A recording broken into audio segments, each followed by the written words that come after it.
Today's guest is Jackie Armstrong, and I must say she has one of the easiest names that I've come across as I'm interviewing guests. So it didn't have any pronunciation tricks. But I enjoyed Jackie and I have been trying to connect and I wanted to get her on my podcast for probably more than 6 months. In fact, she's had a birthday. That's because when she gave me the bio for her when we were talking about her being on my show, she was 55 and now she's 56. So yeah, she is a amazing woman. Number one, I love how she found her passion late in life, and she'll talk about that. She has a daughter, and one of the things that she says, and I think this happens to so many of us, is that she was a young mom, and she was very, very excited that by the age of 40 would kind of have a life, another life to live, right? Once her daughter moved out, but when that time comes, you live this life of being a mom that you love so much. And then one day, before you even know it, that time comes and it's like, well, I don't have a passion. My passion was my daughter. My passion was my children. Like, now what? And we grieve so much. She talks about that. There's a mourning process with that. But she is a full of life wife, as she says, empty nester mom and grandmother. She has a 7.5-year-old granddaughter. She's a passionate promoter of personal growth for both herself and all women. And she is the creator of Vision Board by Design workshops. So she holds, and they were in person when she started, and she'll talk about a little bit about the story and how it evolved, how she did like a lot of work personally. She had a struggling marriage, second marriage, and how both she and her husband did work on themselves. And it led her to really what she's doing today, a business that she's passionate about, and it's helping other women, find their passion through vision boarding. So I really loved talking to her and hearing she had some great nuggets. I like a couple of tips that I was like, "Ooh, I need to start doing that." And I love that when I have guests on and they enlighten me and they give me ideas. So I enjoyed our conversation. We have a lot of similarities, based on our love of momhood and being, distraught when her kids left, like wondering what the hell, what am I going to do now? So, and then finding our passion late in life. So with no further ado, let's get to the conversation now. Welcome to another episode of Not Your Average Lives. And today I have with me Jackie Armstrong, who is a dream recovery specialist and vision boarding expert. And of course, she has this humongous vision board behind her. Jackie, that makes me think my vision board is like an 8.5 by 11 sheet, and I need to make it bigger. So I need more room. So welcome to the program. Thank you. Thank you. And honestly, my vision boards prior to now were the poster boards that I got at the dollar store, right? And I do them quarterly. I was doing them quarterly. I still am. But what I found was, what are you going to do with all of these? So now my story is that this is behind me. This is my vision board, but this is cork board. So every year, at the end of the year, when my dreams have then happened, when these things have occurred, I'm putting them in a binder.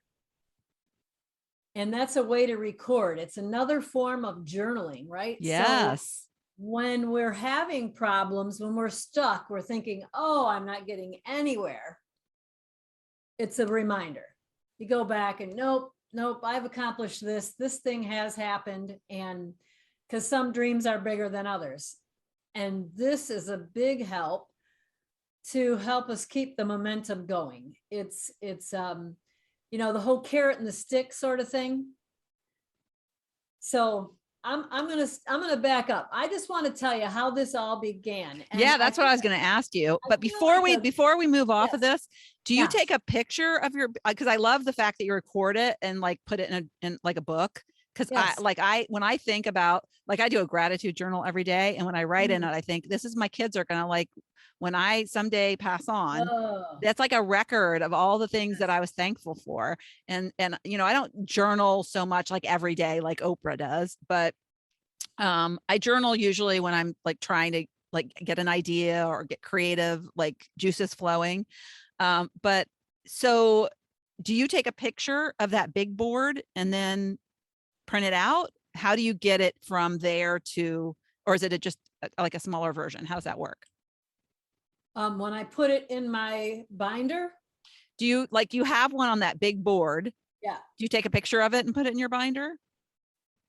Well, actually, I have never done it like that, but that is a good thought process to have the picture of the whole view of the whole thing. That's a great idea. I have it as a screensaver. So I have alarms going off all day long. Actually, one an hour that has a line that pertains to where I'm going. And so when the alarm goes off, my screensaver is my vision board. Oh, I like that. That's You know, such a good reminder, because that was going to be one of my questions is what is the exercise that you do? Because a lot of people make vision boards and then they put them in the drawer, and I've been guilty of that. yep. And then it's not Well, you front and can't put center, this so you're one in not your looking. drawer. What? You You can't can't. put No, this one in your drawer. no, no, no. I have my big pink background, but behind that is like a plywood wall. And so, yeah, maybe I should make that a vision board. That was so cool. Oh gosh. Yeah. And that is one of the key practices that I suggest and that I do is visualizing your vision board on a regular basis. And even if it's just something that you walk by later on in the day, maybe you're aware of this. So we have this place in our brain, it's called the RAS, it's the reticular activating system. And let's say you're a realtor and you're in this very busy coffee shop and you sell real estate. You're talking with your girlfriend or whoever, maybe another possible client, and you hear in this busy coffee shop way off in the background somebody mention they have a house for sale. Now, what is that? That's the reticular activating system. It is what we have programmed in our brain that's important to us.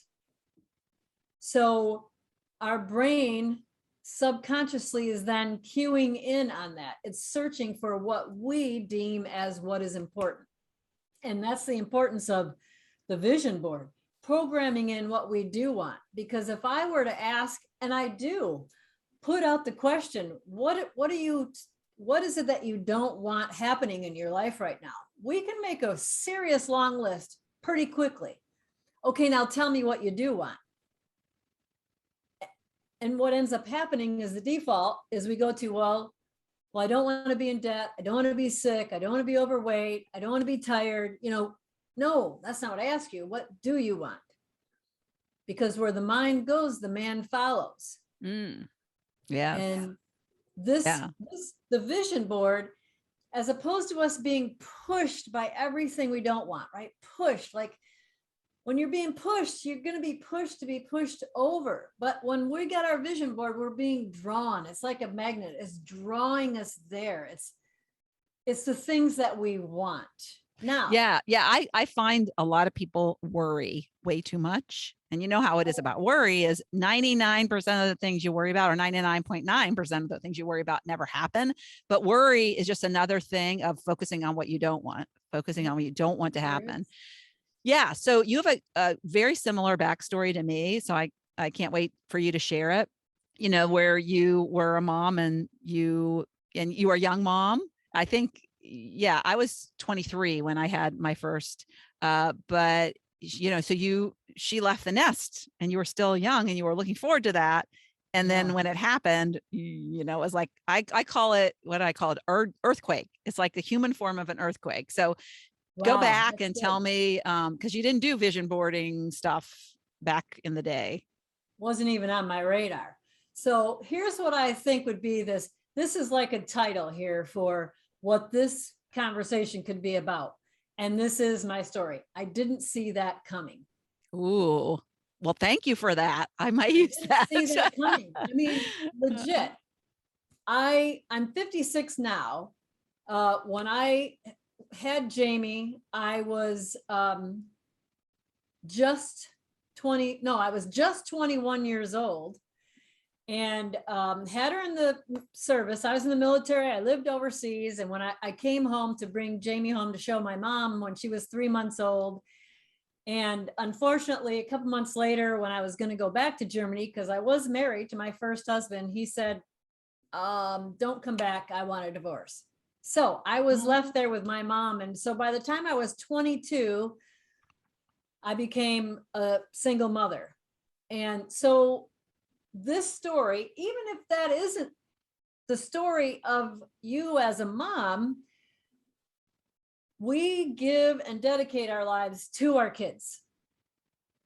And when we start off as so young, we really don't have any of our own, we don't have an opportunity to develop our own real true dreams and desires. We have them when we're younger, we do. And I'm not saying that those when we're younger aren't what still are our dreams when we're older, but they do often change. And, like when you're little, you want to grow up to be a princess. Well, that's not my dream when I'm 40.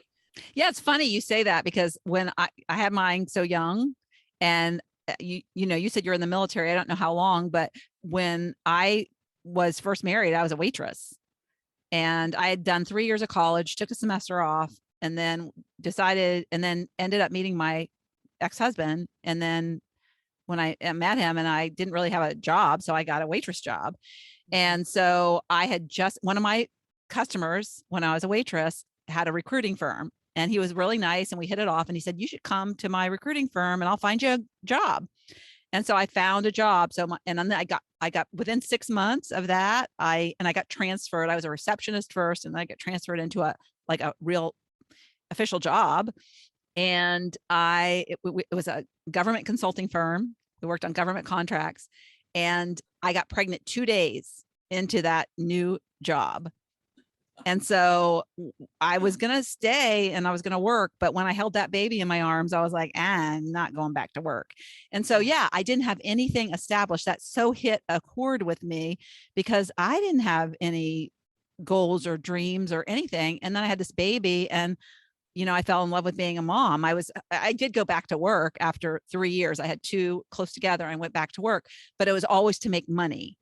It was never like, what does Lori want? Well, I had a police officer husband, and it was like, I needed to make money. So yeah, I totally get that. And we have 5 core needs, and 2 of them are a need for having a purpose and contribution. And oh my, doesn't being a mom fulfill both of those? Yes. And it's this subconscious thing. We're just, unless we're on purpose about it, which I am now, and I'm aware of this and grateful for it. And, my daughter is now a mother as well. So I'm sharing these things that I'm learning with her, so she's aware of how she's mothering. So we give our lives to our kids, and that's our purpose. And what an honorable title. It is more honorable than the president or the king or queen of wherever, right? I don't care. We know this. We are nurturing and growing these humans to equip them the best that we possibly can to go off and live their dreams and their desires. And so let's fast forward. I'm 39. I'm now married. I decided when Jamie was 12, I seriously was ready to start dating and to find a husband, because Jamie was moving into the teenage years. She was starting to have a little more of her own life, so I'm unconscious of, I'm not thinking this in the back of my mind, but I'm less needed. So, okay, maybe this is more of a space for me. So met my husband, and 9 months later, we were married, and my daughter was 13. He had no kids, so he had no idea. He didn't know what he was getting into. Neither did I. That's a hard time to bring, Oh teenage. Yeah. Yes. So it was rough. So then we fast forward, and Jamie graduates from high school, and the very next year was when she was leaving the nest. And leaving, I mean, she moved to another state. And things were a little tense between us, because things were not great in the marriage. So it was overflowing, and of course with her, and she was this woman now, and you know how it is. The whole transition thing is rough. all along in my whole life's thinking, I was thinking, this is going to be great. I'm not even going to be 40 when she leaves. I can still have my own life. And then that, hence the title, I didn't see that coming, because after she left, I was so distraught for so long, and I had no idea that that was going to come. So were you a full-time mom? No, actually, I have had this career in the dental field. So my life was based around Jamie. I did food and beverage for quite a few years of her younger years, so that I was working while she was sleeping, because that was it. I wasn't going to have her be this latchkey kid. And I've been a business owner now for 28 years. I own my own dental lab, so I have a lot of flexibility, right? But it wasn't like you, it's been a job. It's not like this passion. I did say when I was 16, someday I'm going to own my own business. I'm going to own my own dental lab, because that's how long I've been doing this. I got a job when I was 16 in the dental field, but it wasn't so much like this. I was looking for some fulfilling thing, like, oh, I want to make teeth for a living. Which Yeah, I did. it's like your parents said, you need to get a job.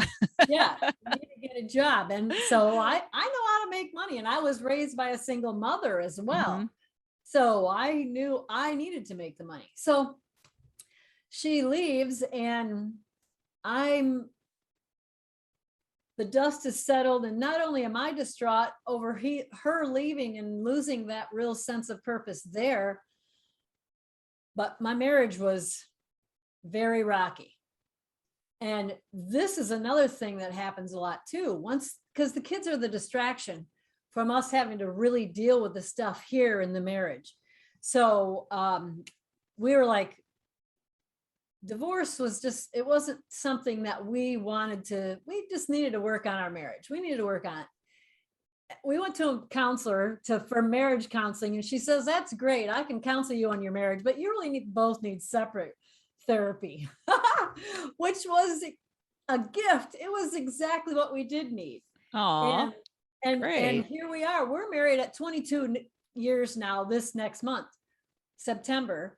And we are best friends. And I'm so grateful that we stayed in and managed through the hard stuff, right? And got our own personal inner healings. We got rid of those demons that were in there, and all the stuff, all the baggage that we know the grass is not always greener on the other side. And especially because we had both been married and divorced, we just didn't want to do that again.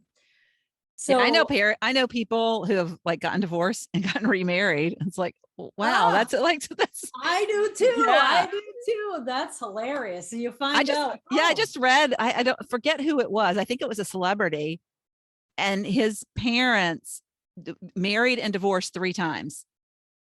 I Wow. can't remember who it was, but yeah, talk about, I think might have been Matthew McConaughey or something. Yeah. Yeah. Well, I Crazy. wouldn't doubt that, because he has been sharing. I follow him occasionally too. And so he's being a little more real with what's been his story. So, Yeah. I think he just wrote well, a book or something, but anyways, yes.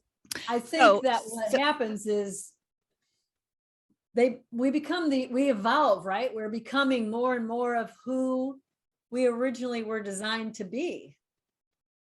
And just like friends come in and out of our lives in seasons, we have seasons. In the title of mom, again, the most honorable title, and we'll always carry that one. But that's not when our kids are grown, man. I know moms that are like this, and they have grown children, and they're hovercraft moms, and it is wreaking havoc on the relationship with their daughters, especially the men too, the boys too. But I'm more familiar with my girlfriends. They have daughters, and that is because they still have not come to the realization that they needed to recover their own hearts and find out what is their true heart's desire. What are their passions? What are their dreams? What is your new purpose, right? When you get on the airplane and you're getting these instructions from the stewardess in case we have to make a crash landing, you put your mask on first. And that's one of the things that while we're raising our kids, we are the last to put our mask on. We're always pouring, we're always giving, and so we don't give any attention to our own hearts. So when they leave and we have this space, and like I said, I didn't see that coming. I didn't see this play. I was never one to fall into depression or this place of just distraught. I was like, wow, I was distraught because I was feeling sad, and I didn't know, this is all new to me. So we get our marriage recovered, and I decide that I'm going to pursue my business and want to grow it. So I get some business coaches. The first thing these business coaches do is they start working on my my mindset and what I'm believing. And I'm like, let's just get on to the tactics. I want to grow the business. And this was such a gift, because really what transpired, which we know, is if I don't have my mind in the right place, it doesn't matter how big the business grows, I'm still going to feel unfulfilled. All of us. It's no amount. If you have a lot of money in the bank, but you have poor health, it's not gonna. And if your mindset is not good, it doesn't matter how wealthy or how healthy or all of the stuff, all the things, we're still going to be living unfulfilled.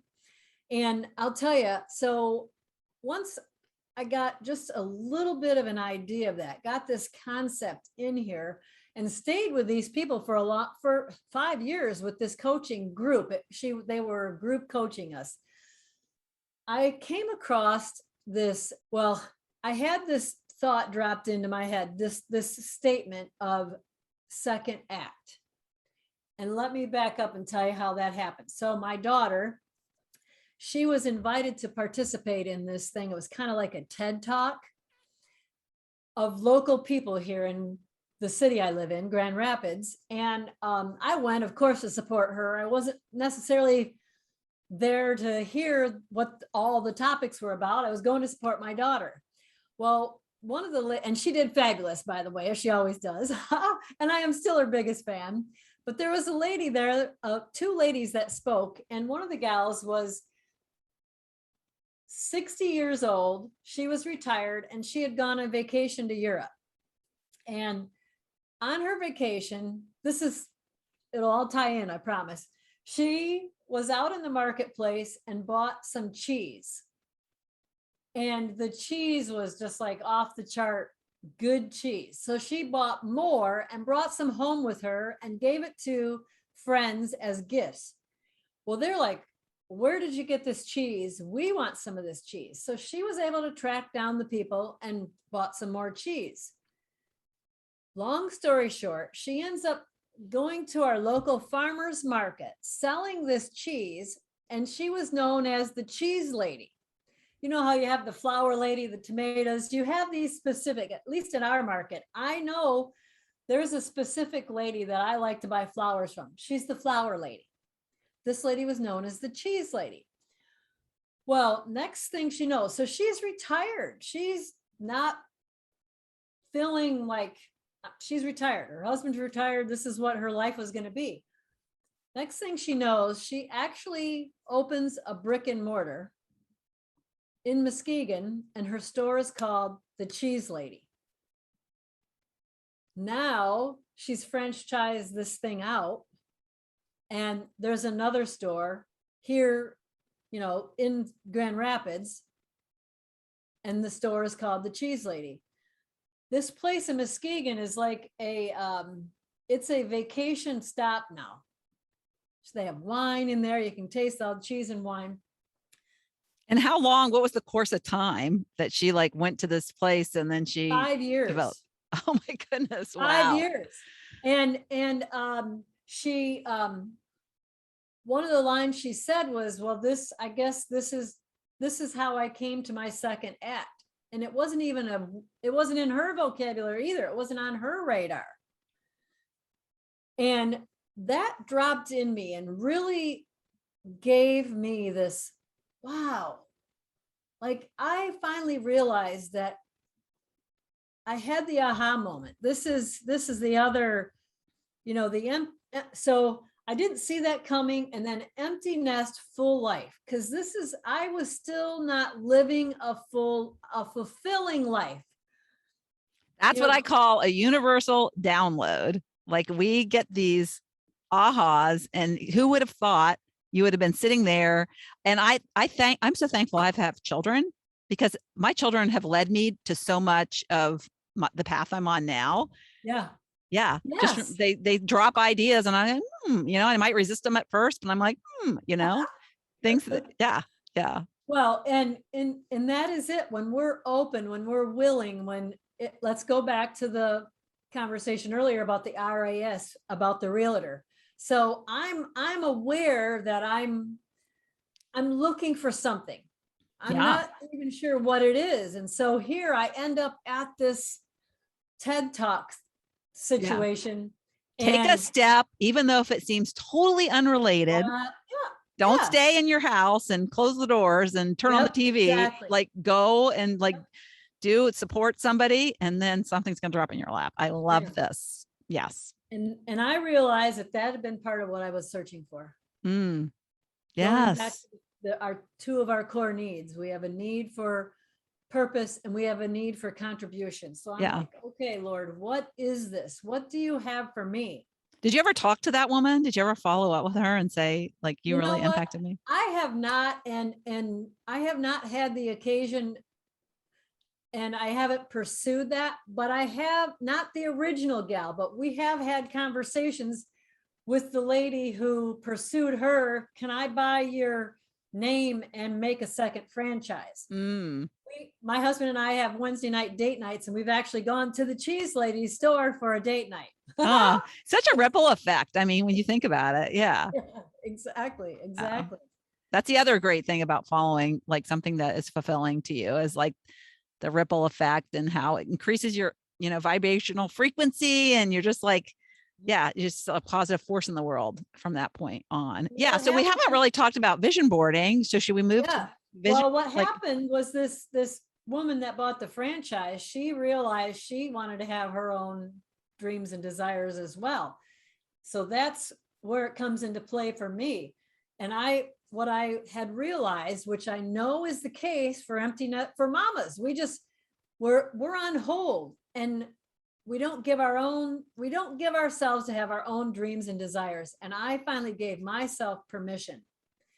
And what I hadn't realized, and my daughter pointed this out, of course, was I have been doing vision boards all along. I've had this specific place in my house where I go every morning, and I'm writing gratitude, and I'm praying, asking God, what's the direction for me?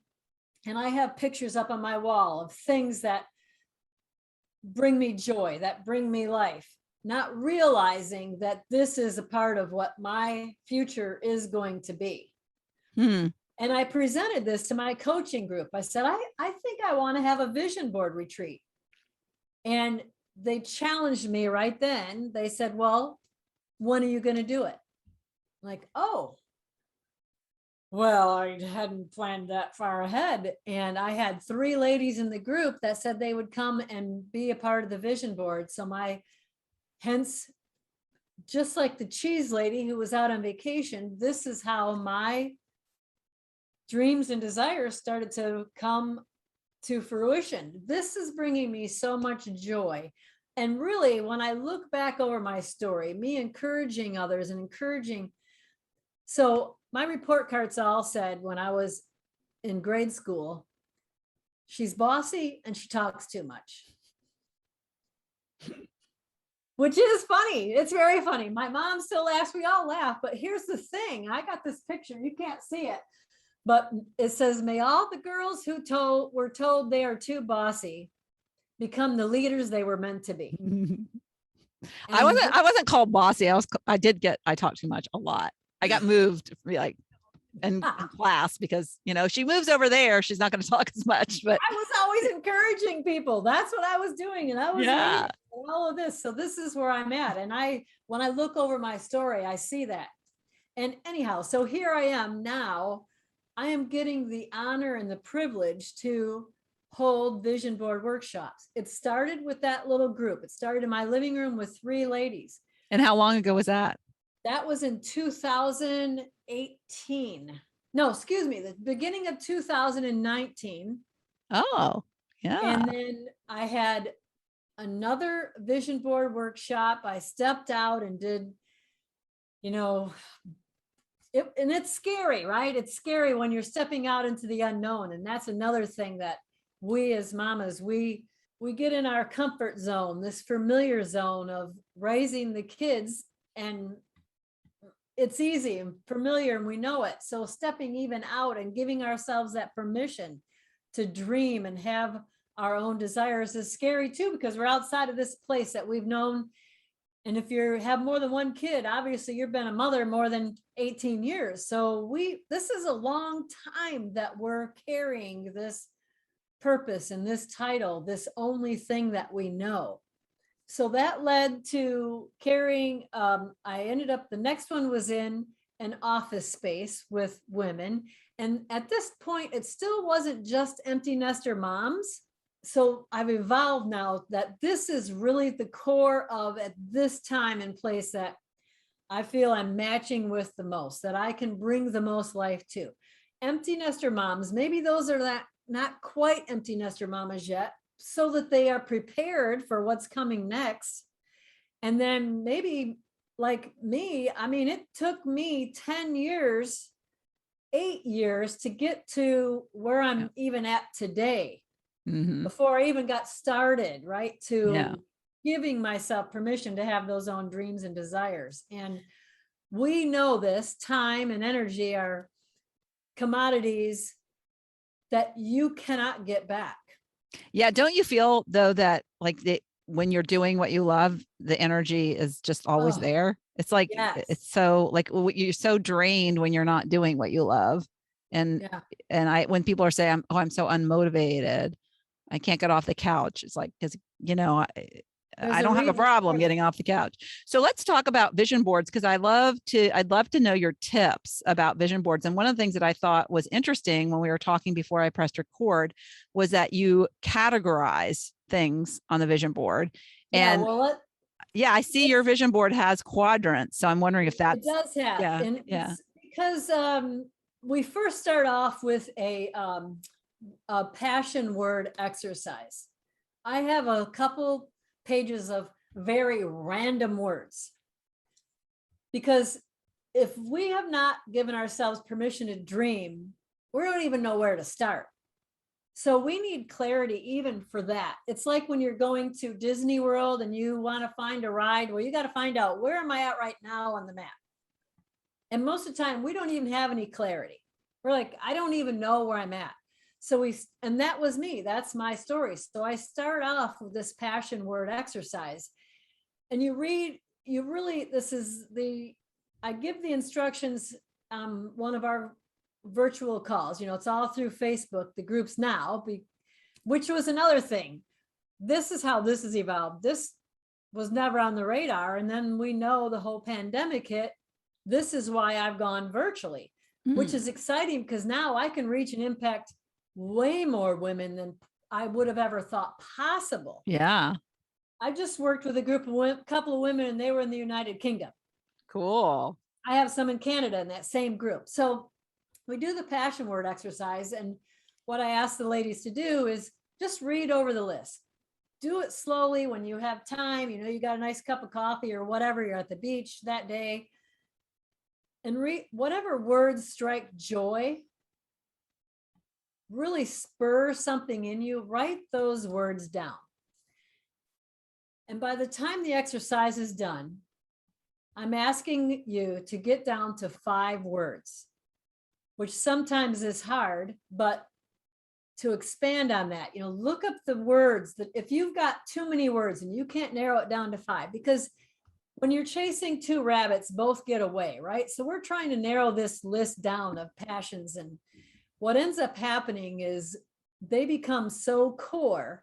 As let's say, part of the process I say to do is look up the definitions and then look up the synonyms, so you can dig even deeper into those words to find out truly what the ones that are, yeah, spark joy, but the ones that are like, oh man, it moves the hair in the back of my neck. Like, oh my gosh, yes.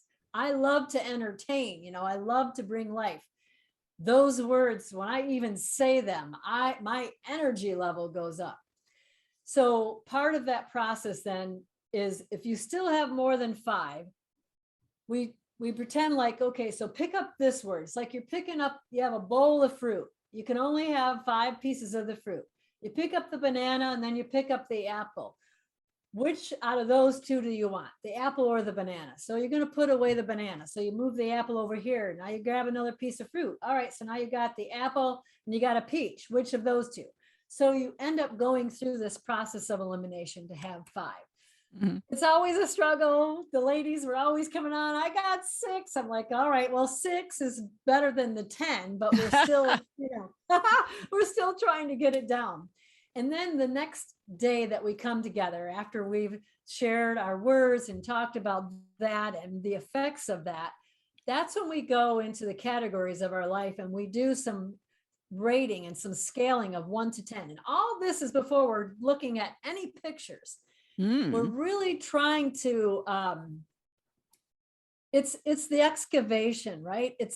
We're getting our heart fully uncovered, and it's such a gentle, we got to be gentle with this process. It's like when you see an excavation and they finally see the bone, like, oh, then they're going with the little brushes, right? And they're really gently brushing away. And that's what our heart is. That's how we need to be treating this process while we're going to uncover our dreams and our desires, our true passions. Not what the world has said, not what has been put on us, but what's truly in us that the world needs. The world needs us to be fully alive and bringing out our passions and our desires. So the next step is to go and look at these areas in our life. Like we have vocations and relationships and finances and your health. Rate yourself in these areas on a scale of 1 to 10.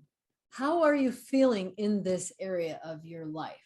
So that, again, we're getting more clarity. We've got the words, we're getting some more clarity. So like for me, when Jamie just left, my marriage would have been at a negative. It was not a 1 to 10. It was in the crapper, So because my passion words were, one of them is to bring restoration, which wasn't there at the time. But when I see an area in my life that's below where I desire to live, when it's not at a 10, that's going to become a priority. And so rating ourselves, giving ourselves those numbers helps us then to narrow down what is it, especially when we're doing a vision board for the first time and we're going in for the first time to recover our hearts. How much time do you give for yourself? That's another one. The relationship with yourself. What is your relationship with yourself? What is your self-care? And I don't mean self-care like going to the spa and getting facials and shopping, although that may be a part of it, but how are you caring for your heart? When was the last time you really asked yourself, what do I need?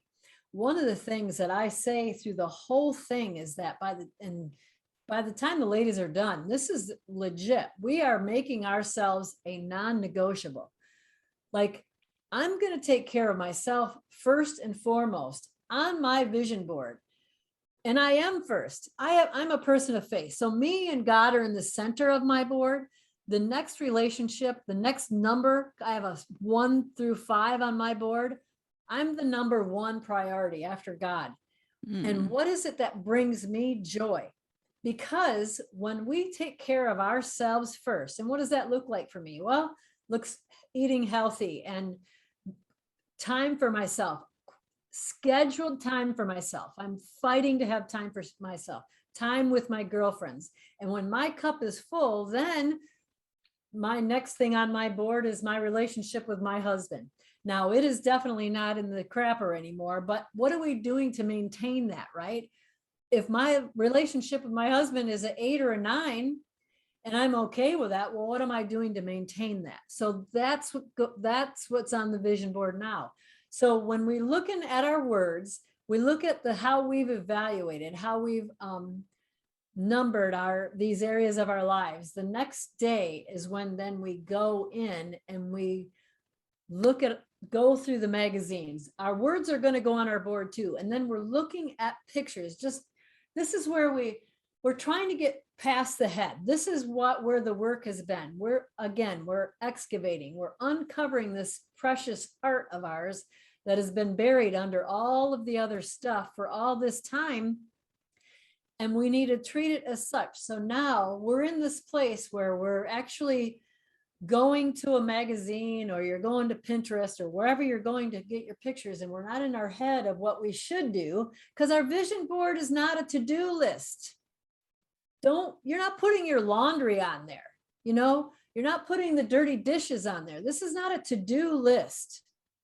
Now, we have work to do. Our vision board just doesn't come like, it's not the fairy coming and waving her wand over us and we get our pink dress and our chariot to take us to the ball. We do have our part to cooperate in with it. But because it's from our heart, it's our deepest passions, we are motivated to get off the couch, right? We are motivated to get off the couch because it's pulling us again, and we're not being pushed by everything that we don't want. We're being drawn towards this thing now that is in us that we can't help but like, I've got to do this. Yeah, you're so passionate about it. So like coming from a place that's so deeper than, the ego or the brain, or it's like seriously coming from the heart. I love it. So one of the things that I'm curious about, because magazines now, like I can't even find a magazine. So I can see in person how you do magazines, but when you're virtual, so what I have my students do is just Google pictures. Yep. I know some people, like when I was doing my brand colors and fonts and stuff, she had us go into Pinterest and find what attracted us in terms of boards and stuff, or to create a board and find pictures we'd like. So when you're virtual, do you use technology a little bit more and don't do the magazine thing? Yes, and both. And okay. The biggest thing that I request though, is that the vision board is not on your computer, that you're not just got it. Because there is something to be said for this, right? Mine is my wallpaper, by the way. Mine is my wallpaper on my phone, but it's hard to see, so it's like when it goes there, see, that's my vision board. So that's awesome. Yeah. That's me too. I don't have an alarm. I need to do the alarm. I love that idea. Yeah. That is a Brendan Burchard tip. Every 50 minutes, get up from whatever you're doing and take a breath, move your body, helps create and keep a different state of energy in your body, your state of your mind and all that. Take some deep breaths. And my alarms are set up like, how am I showing up this moment in this hour? So they're like text alerts. Yes. I love that. Is it congruent with how I want to live? I'm getting so many good nuggets from you. Awesome. Well, I'm just passing them on from what I've learned, right? This is how it works. This is why we do life together. This is another reason why I am so passionate about this community. And here's the rest of the story for the vision board workshop. So I'm doing 4-day workshops. We're spending each day about an hour or so together. We're in a private Facebook community where we're feeding into each other. And the cool part about that is the fact that it's like-minded women. Yeah. And I think when they see, because, I have this in my community too, but when they see and hear from other people, and it generates more ideas, and it's really great. And we feel less alone. Oh, I'm not the only one that's been thinking that way or feeling that. Yes. Yeah. And so some of us are going to be maybe a little farther down the road so we can encourage, right? And I mean, we were never meant to travel this road alone. And Lord help us, seriously. If we're stuck, we need to be the worst thing that we can do is don't invite anybody into our stuckness. Yeah. Yeah. Well, when you're stuck and you're like expressive about it, I mean, not that you can't be sad and, you go No, through these periods, and as long as you have tools to, make yourself feel better. But, yeah, when you stay in that place, then it's hard to get out because you're attracting that into your life. So I totally agree with, yeah, you find communities, find somebody to follow that makes you feel better or something like that. yeah. So anyways, we have to wrap it up. Unfortunately, I could go on and talk to you forever because I love it so much. How often do you update your vision board? I do my vision board once a quarter. Okay. Yeah. And this is nice because now it's cork. I can take it on and off. Mm-hmm. And Yeah.